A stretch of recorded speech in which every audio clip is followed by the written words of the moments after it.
सनातन धर्म और वेदों में 4 युगों की मान्यता है।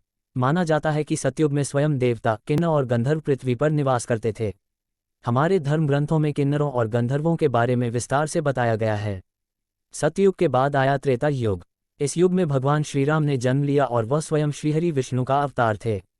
फिर द्वापर युग की शुरुआत हुई और इस युग में भगवान विष्णु ने श्री कृष्ण के रूप में जन्म लिया। द्वापर युग में श्री कृष्ण ने जिस तरह की लीलाएं रची उनके बारे में प्रबुद्ध लोगों का कहना है कि भगवान इन लीलाओं के जरिए मानव मात्र को कलयुग में जीवन यापन का पाठ पढ़ा रहे थे।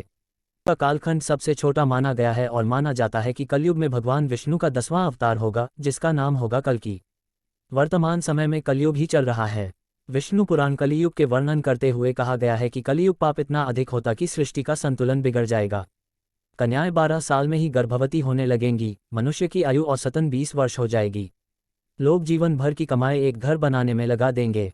इन सब के बावजूद जब पराशर ऋषि से सभी देवताओं ने पूछा कि सभी युगों में कौन सबसे बढ़िया है, तो ऋषि ने वेदव्यास जी के कथनों का जिक्र करते हुए समझाया कि सबसे उत्तम कलियुग है। आइए जाने व्यास जी ने विष्णु पुराण में क्यों कहा है कलियुग को धन्य और सबसे उत्तम। यह भी पढ़ें। नाराज हुई देवी तो एक झटके में धन संपदा बन गई नमक, अब लगता है भव्य मेला। श्री वेदव्यास जी ने वेदों का वाचन किया और भगवान गणपति ने उनके अनुग्रह पर उन वचनों को लिखित रूप में प्रस्तुत किया। श्री वेदव्यास जी को ही वेदों का रचनाकार माना जाता है। वेदव्यास जी से जुड़ी एक पौराणिक कथा के अनुसार वेदव्यास जी ने सभी युगों में कलयुग को श्रेष्ठ युग कहा है। यह चौंकाने वाली बात जरूर है, क्योंकि कलयुग में तो सबसे अधिक पाप और अत्याचार होगा। वेदों और धार्मिक ग्रंथों में ऐसा कहा गया है। अगर ऐसा हो तो कलयुग सबसे श्रेष्ठ कैसे हुआ?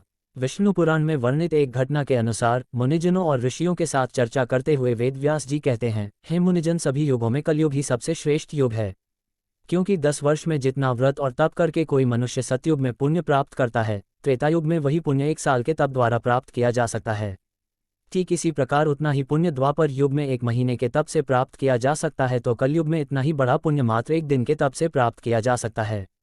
इस तरह व्रत और तप के फल की प्राप्ति के लिए कलयुग ही सबसे श्रेष्ठ समय है। यह भी पढ़ें। भविष्य के संकेत देते हैं ये सपने, बस समझने की जरूरत है।